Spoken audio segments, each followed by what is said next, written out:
जय हिंद दोस्तों।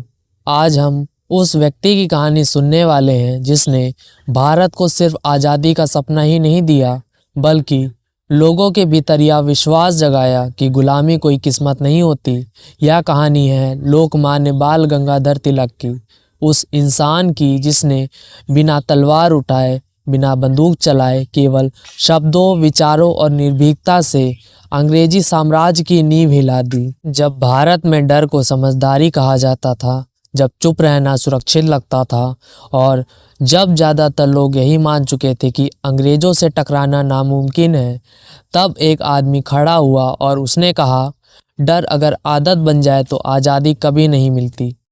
यह आवाज़ किसी आम नेता की नहीं थी। यह आवाज़ उस शिक्षक की थी जिसने पहले खुद सोचना सीखा और फिर पूरे देश को सोचने की हिम्मत दी। यह आवाज़ बाल गंगाधर तिलक की थी। 23 जुलाई 1856 को महाराष्ट्र के चिखली गांव में जन्मे तिलक एक साधारण ब्राह्मण परिवार से थे। उनके पिता गंगाधर रामचंद्र तिलक संस्कृत और गणित के विद्वान थे और सरकारी स्कूल में शिक्षक थे। घर में अनुशासन था, अध्ययन था और सबसे ज़्यादा था सवाल पूछने की आज़ादी। बचपन से ही तिलक तेज बुद्धि के थे, लेकिन उससे भी ज़्यादा तेज था उनका तर्क। वे किसी बात को सिर्फ इसलिए नहीं मानते थे क्योंकि वह परंपरा है, वे जानना चाहते थे कि वह सही क्यों है। कम उम्र में ही उनके पिता का निधन हो गया। यह सिर्फ एक पारिवारिक दुख नहीं था बल्कि एक ऐसा झटका था जिसने घर की आर्थिक स्थिरता और भावनात्मक सुरक्षा दोनों को ही हिला दिया। लेकिन इसी कठिन दौर में तिलक का असली स्वभाव सामने आता है। उन्होंने परिस्थितियों को दोष नहीं दिया बल्कि खुद को और मजबूत बनाया।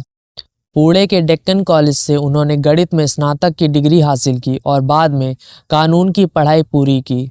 अंग्रेजी शिक्षा उन्होंने पूरी गंभीरता से ली, लेकिन कभी उसकी मानसिक गुलामी स्वीकार नहीं की। उनका साफ मानना था कि शिक्षा अगर सिर्फ नौकरी दिलाने तक सीमित रह जाए तो वह समाज को मजबूत नहीं बल्कि खोखला बनाती है।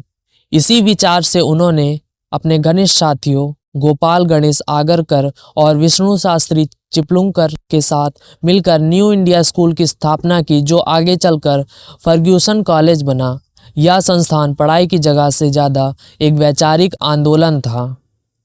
यहाँ छात्रों को सिर्फ किताबें नहीं पढ़ाई जाती थी बल्कि उन्हें यह सिखाया जाता था कि अन्याय को पहचानो और उसके सामने खड़े होने की हिम्मत रखो। लेकिन तिलक समझ चुके थे कि सिर्फ शिक्षित युवाओं तक सीमित रहना काफ़ी नहीं है, देश को जगाने के लिए जनता तक पहुंचना जरूरी है। इसी सोच ने उन्हें पत्रकारिता की ओर मोड़ा। केसरी और मराठा अखबार ने उनके विचारों का मंच बनाया। इन अखबारों ने तिलक के लेख अंग्रेजी सरकार के लिए असहज थे क्योंकि वे सच बोलते थे और साफ बोलते थे। वे बताते थे कि भारत गरीब इसलिए नहीं है क्योंकि वह अयोग्य है, बल्कि इसलिए है क्योंकि उसका शोषण हो रहा है। 1897 में जब प्लेग के बहाने अंग्रेज अधिकारियों ने भारतीयों पर अमानवीय अत्याचार शुरू किए, घरों में जबरन घुसना, महिलाओं का अपमान, निजी जीवन में दखल देना, यहाँ पर तिलक ने चुप रहना स्वीकार नहीं किया। उन्होंने अपने लेखों में गीता और शिवाजी के उदाहरण देकर यह कहा कि अन्याय का विरोध करना पाप नहीं बल्कि धर्म है। यही बात अंग्रेजों को सबसे ज़्यादा खली और तिलक पर राजद्रोह का मुकदमा चला। पहली बार जेल भेजे गए तिलक उस दिन सिर्फ एक व्यक्ति नहीं थे, वे एक विचार बन चुके थे। जेल से बाहर आने के बाद उन्होंने महसूस किया कि भारत की सबसे बड़ी कमजोरी उसकी बिखरी हुई जनता है। लोगों को जोड़ने के लिए उन्होंने गणेश उत्सव और शिवाजी जयंती को निजी परंपरा से निकालकर सार्वजनिक मंच बना दिया। इन उत्सवों में अब सिर्फ पूजा ही नहीं होती थी, यहाँ इतिहास, आत्मसम्मान और स्वतंत्रता की बात होती थी। 1905 में जब बंगाल विभाजन हुआ, तिलक ने इसे प्रशासनिक फैसला मानने से इनकार कर दिया। उन्होंने साफ कहा कि यह भारत को कमज़ोर करने की साजिश है। इसके जवाब में उन्होंने विदेशी वस्तुओं के बहिष्कार को नैतिक कर्तव्य बना दिया। उनका संदेश सीधा था, जो देश अपने शोषक का सामान इस्तेमाल करता है वह कभी आत्मनिर्भर नहीं बन सकता। यहीं से कांग्रेस के भीतर मतभेद तेज हुए। एक और नरम दल था और दूसरी ओर था गरम दल, जिसका नेतृत्व तिलक, लाला लाजपत राय और बिपिन चंद्र पाल कर रहे थे। 1907 के सूरत अधिवेशन में कांग्रेस दो हिस्से में बंट गई, लेकिन तिलक के लिए यह सिद्धांतों की लड़ाई थी, डर के साथ समझौता न करने की लड़ाई। ब्रिटिश लेखक वैलेंटाइन चिरोल ने उन्हें फादर ऑफ इंडियन अनरेस्ट कहा। अंग्रेजों के लिए यह आरोप था, लेकिन भारतीयों के लिए यह सम्मान था। 1908 में तिलक को फिर गिरफ्तार किया गया और बर्मा के मांडले जेल भेज दिया गया। वहीं कठिन परिस्थितियों में उन्होंने गीता रहस्य लिखी। यहीं से वह वाक्य जन्म लेता है जिसने इतिहास की दिशा बदल दी।